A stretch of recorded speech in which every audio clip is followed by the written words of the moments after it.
Bonjour. Alors encore une fois, avec le sujet de la production de l'écrit, cette fois-ci, on me demande des explications à propos de l'introduction et surtout comment commencer l'introduction d'un sujet argumentatif.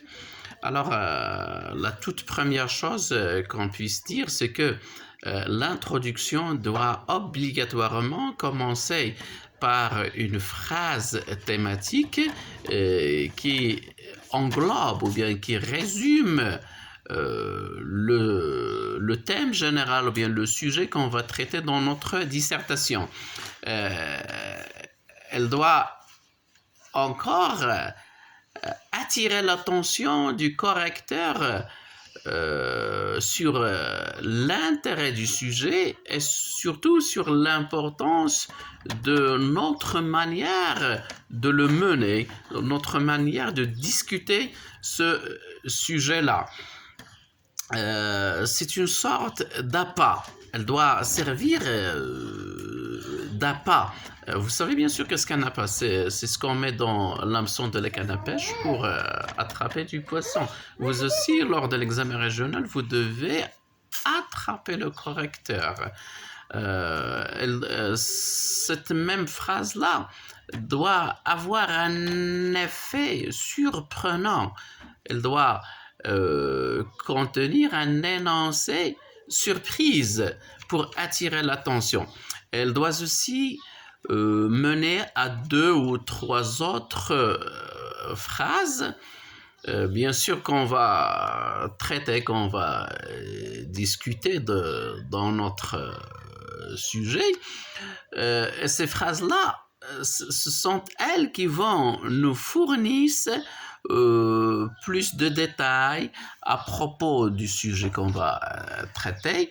Et toutes ces phrases-là, y compris la toute première, toutes ces phrases-là forment l'énoncé principal de la thèse. Elles doivent le faire d'une manière qui encourage le correcteur à accorder plus d'attention, plus d'intérêt au sujet et plus particulièrement à notre manière de mener notre dissertation. Sans oublier encore que le rôle majeur de l'introduction est de faciliter au lecteur ou bien au correcteur d'avoir une vision globale, claire et précise sur notre manière de traiter le sujet. L'intérêt principal de l'introduction réside dans le fait que c'est une sorte de résumé préalable du sujet. Bien sûr, la conclusion étant le résumé récapitulatif. Donc, pour toutes ces raisons-là, on comprend que l'introduction, c'est l'ouverture, c'est la clé, c'est la porte qui va nous mener vers le sujet.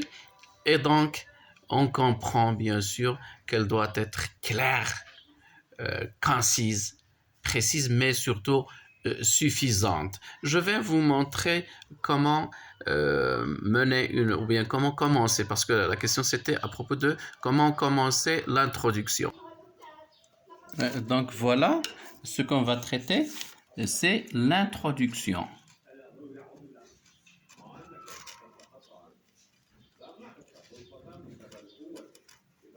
Bien sûr, le message me demande comment commencer l'introduction. Comme on a dit, l'introduction doit donc être claire et focalisée sur le thème général, qui est bien sûr celui de la thèse. Mais elle doit aussi impérativement tracer le plan général de l'essai. J'ai déjà expliqué ceci. Alors, on commence par la phrase thématique, comme je viens de le dire. Cette phrase qui résume le sujet, et on y ajoute 2 ou 3 phrases concises qui résument chacune ce qu'on va discuter ou bien ce qu'on va traiter dans les différents paragraphes suivants. Et on reprend chacune de ces phrases-là au début de chaque paragraphe, qui lui est bien sûr réservé. Je dirais même qu'il vaut mieux les paraphraser, c'est-à-dire les reformuler, les dire d'une autre manière, de notre propre style. Bien sûr, les différents paragraphes doivent avoir la même structure que je viens de dire, que je viens d'expliquer. Donc, phrase thématique, 2 ou 3 phrases pour renforcer et une phrase qui résume. C'est très important, s'il vous plaît. Il faut fermer ou bien il faut clore le paragraphe par une phrase qui est très concise, mais qui le résume et qui récapitule ce qu'on a dit dans le paragraphe et qui sert de conclusion à ce même paragraphe. Donc, un paragraphe a une introduction, un développement et bien sûr une conclusion, y compris bien sûr l'introduction.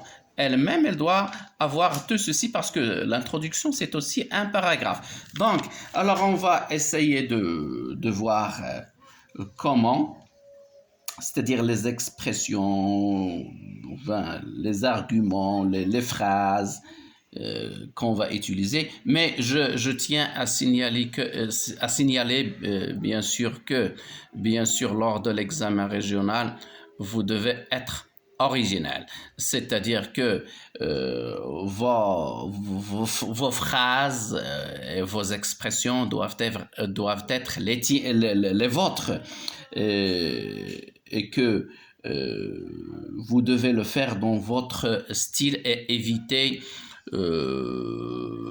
les canevas qui sont prêts, c'est du prêt-à-porter comme je l'appelle. Moi, je n'aime pas travailler avec de cette manière-là. Et même ces phrases-là que je vais vous proposer, je vais essayer de penser à quelques-unes et les rédiger, les écrire, mais je ne vous demande pas, s'il vous plaît, de les recopier ou bien de les apprendre et les réécrire telles quelles. C'est seulement une manière de vous montrer qu'il y a plusieurs façons de commencer une introduction. Alors, si on veut, par exemple, commencer un essai, l'introduction, on peut le dire ainsi, par exemple, ces derniers temps, ou bien on va dire ces dernières années, ou bien ces dernières décennies, on va dire plus d'attention, ou bien d'intérêt, plus d'attention, on va dire, a été accordé. Bien sûr, j'ajoute le E parce que, attention, c'est féminin. Si vous dites intérêt, il ne faut pas le mettre. Et bien sûr, le tiret là, c'est pas la peine de le mettre. Il suffit de commencer par un alinéa. On laisse un ou deux carreaux, par exemple, on commence ici. Et la chose est faite. Alors, a été accordé à, et on donne le sujet. Ou bien on peut dire, a été accordé au sujet, ou bien sujet de, et on mène le sujet. On peut encore dire d'une autre manière, cela va sans dire. C'est une manière de commencer une introduction. Cela va sans dire que, et on mène le sujet, ou bien cela va sans dire, mais nous allons le dire quand même, mais nous allons le dire quand même.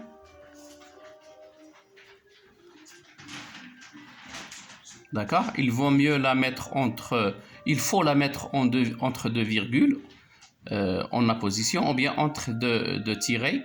Alors cela va sans dire, mais nous allons le dire quand même que et emmène notre sujet. On peut dire encore il n'y a pas, hein, il n'y a pas de doute. Excusez-moi. Il n'y a pas de doute, ou bien il n'y a pas le moindre doute, hein, le moindre doute que et emmène le sujet.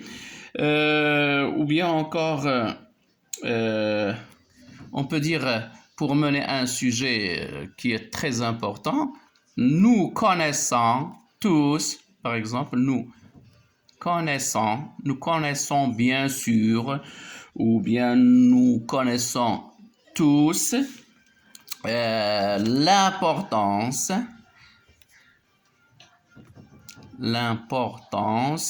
de et emmène le sujet. Ou bien, alors parfois, on peut mener un sujet, relever son importance et signaler qu'il y a des opposants.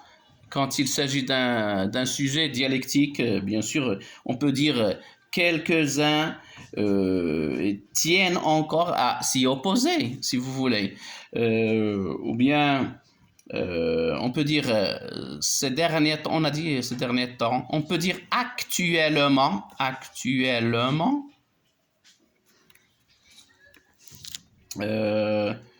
tout le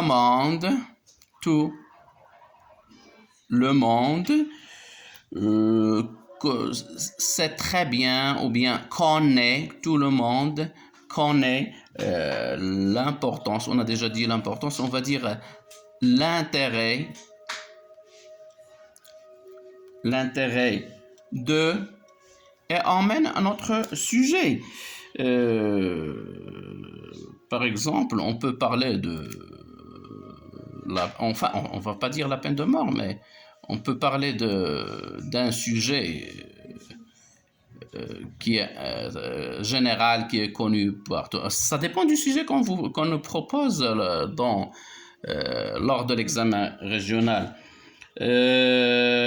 Si on veut commencer par montrer l'avis opposé, c'est-à-dire l'antithèse, pour la réfuter, on peut par exemple dire quelques-uns, hein, quelques-uns ou bien quelques personnes s'opposent, hein, excusez-moi pour l'écriture parce que je me suis pas bien, hein, je tiens pas bien le stylo, la position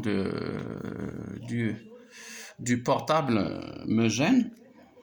Qu'est-ce que j'ai dit? Quelques-uns s'opposent à l'idée que, ou bien l'idée de, etc., etc. Ou bien le fait, etc., etc. On peut par exemple parler d'un sujet. On va proposer un sujet, par exemple, l'argent. Est-ce que l'argent fait le bonheur? D'accord? On va essayer de voir comment traiter ce sujet-là. On peut dire par exemple, on a coutume de dire que la vie est dure. On a coutume de dire que l'argent ne fait pas le bonheur, que l'argent ne fait pas le bonheur. Ou bien, on a coutume de dire que, par exemple, que l'argent fait tourner le monde, fait tourner le monde. C'est une phrase qui englobe le thème général et qui attire l'attention du correcteur en même temps.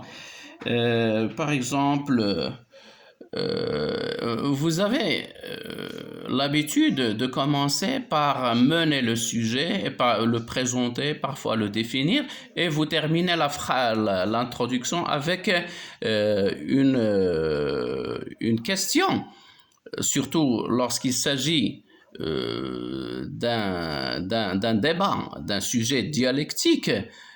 Bien qu'il vaut mieux éviter cette manière-là. Mais encore, je vais vous dire qu'il est même possible de commencer par une question. Par exemple, à propos du sujet de l'argent, on peut se poser une ou deux questions dès le début, dès la première phrase qui est la phrase thématique. La phrase thématique va être sous forme de questions. On pourrait même... par exemple, on pourrait dire à propos de l'argent, est-ce qu'on peut imaginer, ou bien on s'adresse directement au correcteur, pouvez-vous, hein, on peut dire pouvez-vous imaginer une vie sans argent, une vie sans argent. Alors, c'est une question qui déclenche le sujet et attire l'attention à ce sujet et à son importance en même temps. Alors, ou bien on peut dire, est-ce qu'on peut imaginer la vie sans argent dans les circonstances, hein, dans les circonstances actuelles? C'est un exemple. Vous pouvez mettre tout ce que vous voulez, à condition bien sûr que ce soit pertinent. Qu'est-ce que dit? Dans les circonstances actuelles. Et voilà, on met le point d'interrogation. On peut mener une autre question pour renforcer celle-ci, peut-être, hein, on peut dire, est-il, ou bien, est-ce que, on va dire, est-il même,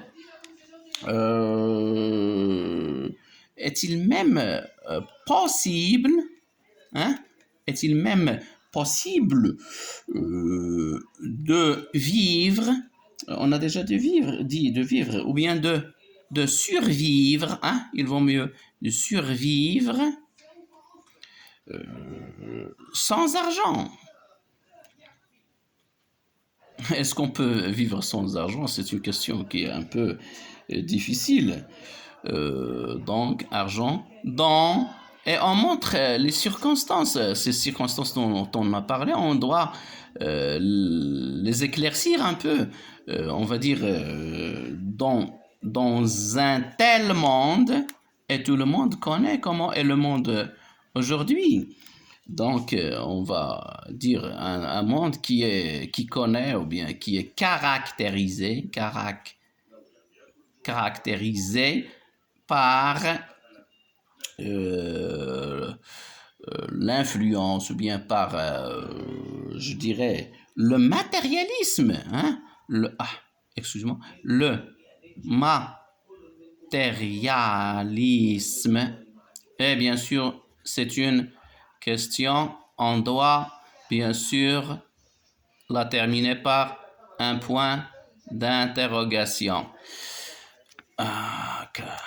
Alors, quoi d'autre? Qu'est-ce qu'on peut dire encore?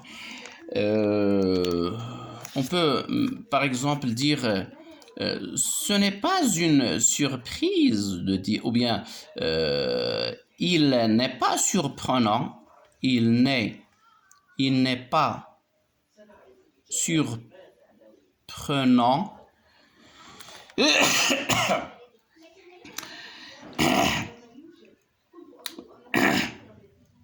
il n'est pas surprenant d'imaginer ou bien de dire, hein, on peut dire imaginer, mais on a déjà dit, de dire que l'argent, hein, que l'argent est devenu, bien sûr, on mène des réalités que tout le monde connaît, enfin qui est devenu ces derniers temps, alors, qu'est-ce qu'il est devenu? On va dire d'une grande importance, ou bien il est devenu le centre d'intérêt, le centre d'intérêt de plusieurs personnes, ou bien dans tout le monde, etc., etc. Ou bien on va dire qu'il est devenu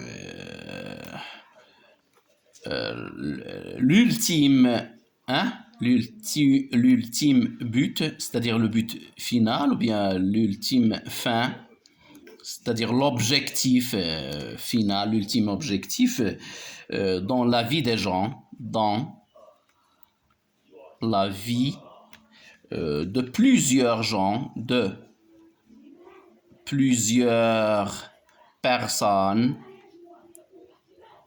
Et voilà, et comme ça, d'accord? Alors on va essayer de montrer comment on pourrait commencer une introduction. Alors je vais me faire comme ça va tenir. Je vois d'abord l'écran, c'est bon, c'est comme ça. Qu'est-ce qu'on disait? On va voir encore une autre façon de mener le sujet.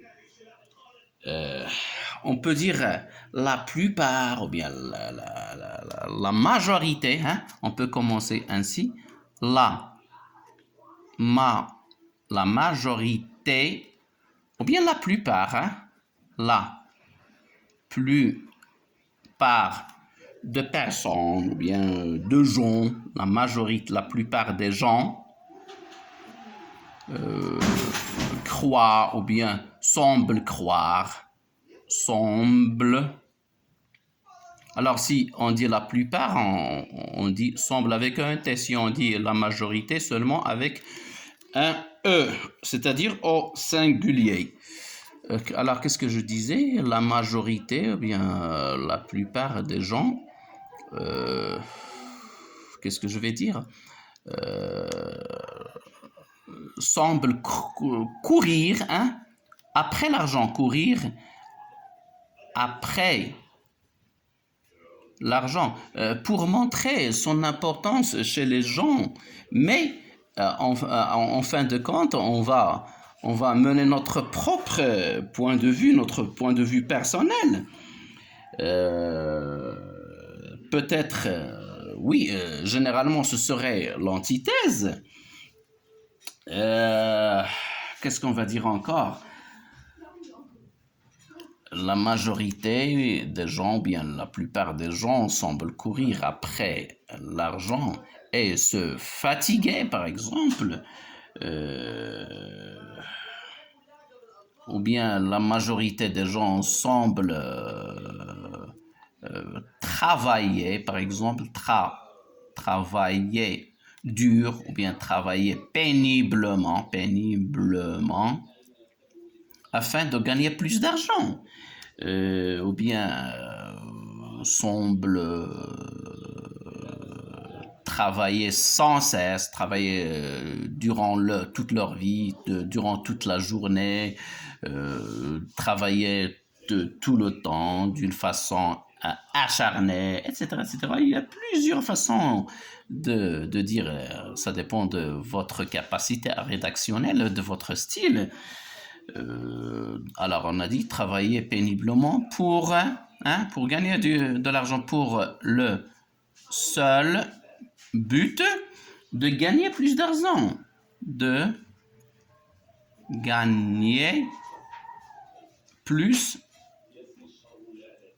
plus d'argent. on peut mener, alors ça va être la toute première phrase, la phrase thématique, et on peut mener une autre phrase qui va la renforcer, mais qui va donner un certain avis un peu de l'autre côté. Ou bien on peut même renforcer cette même phrase par un argument. On peut dire par exemple, même les élèves, hein, parce que vous êtes des élèves et il faut parler des élèves, même les élèves qui travaillent dur, ou bien même les élèves studieux, ou bien les plus studieux, le font ou bien travaillent pour des raisons matérielles ou bien pour gagner plus d'argent dans l'avenir ou bien pour assurer un bon avenir ou bien pour avoir ou bien assurer pour décrocher un travail qui est bien payé.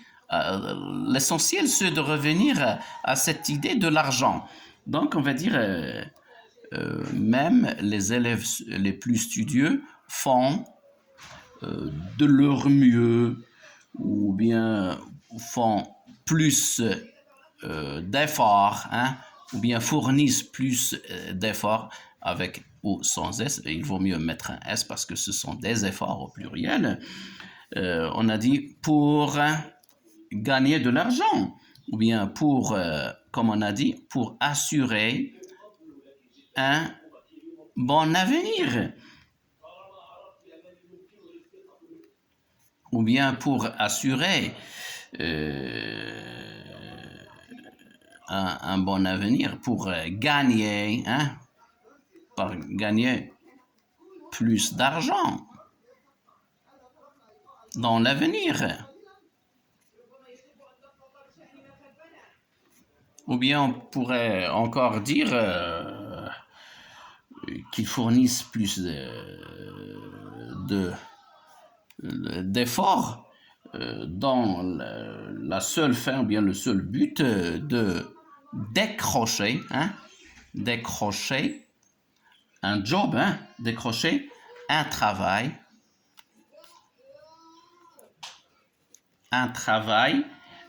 bien sûr bien payé, bien sûr dans l'avenir, etc., etc. D'accord? Alors qu'est-ce qu'on a ici? On a mené le sujet dans la phrase thématique.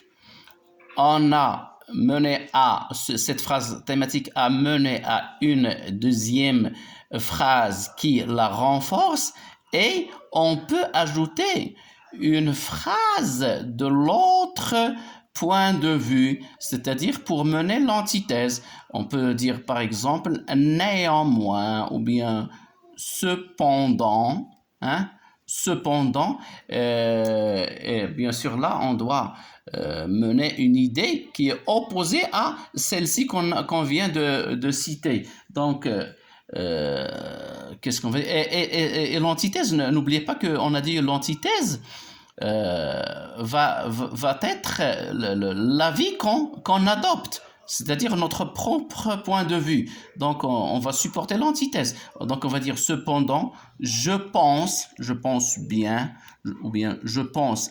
personnellement, hein, que donc ça va être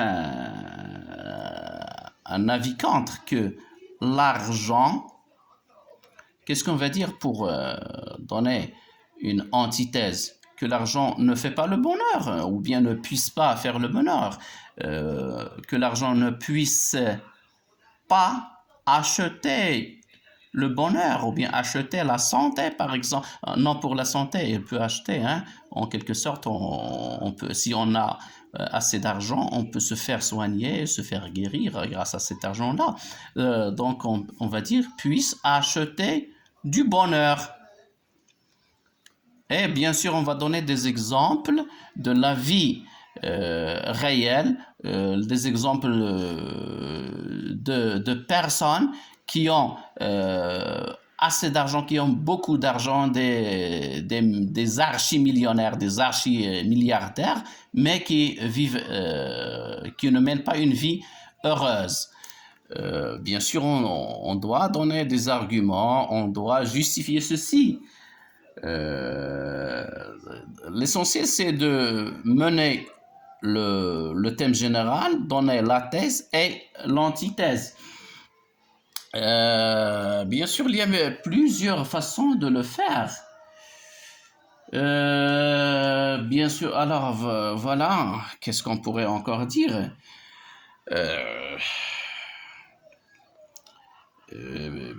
On peut, si on veut adopter l'avis opposé, on peut dire par exemple, si on veut l'adopter dès le début, on peut commencer par exemple de la sorte. On va dire bien que, hein, ou bien quoique la concession. Donc ça va être une démarche concessive, comme l'a fait Victor Hugo dans le 39e chapitre du dernier jour. Alors on peut dire bien que l'argent ne puisse acheter. Alors là, si on veut adopter, je dis si on veut adopter l'autre avis, acheter le bonheur,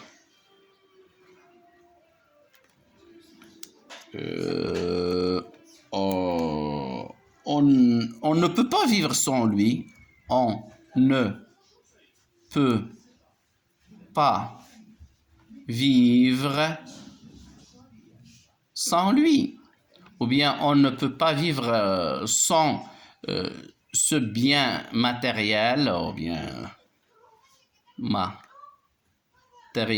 important, ou bien essentiel, ce bien matériel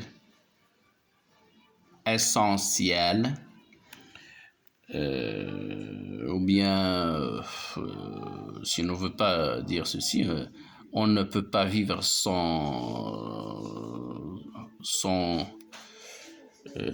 cet élément, on va dire, c'est un élément, cet élément primordial, primordial dans la vie humaine, ou bien dans notre vie, ou bien dans la vie des humains. D'accord? Alors c'est comme ça, on peut commencer notre introduction de plusieurs manières. Bien sûr, pour le développement, on va prendre dans le premier paragraphe, la première idée qu'on a présentée dans l'introduction, et on va la développer. Puis le deuxième paragraphe, on prend la deuxième idée et on la développe, et ainsi de suite, et à la fin on récapitule dans une conclusion. Si vous voulez, je peux vous proposer encore quelques phrases. Alors on va dire par exemple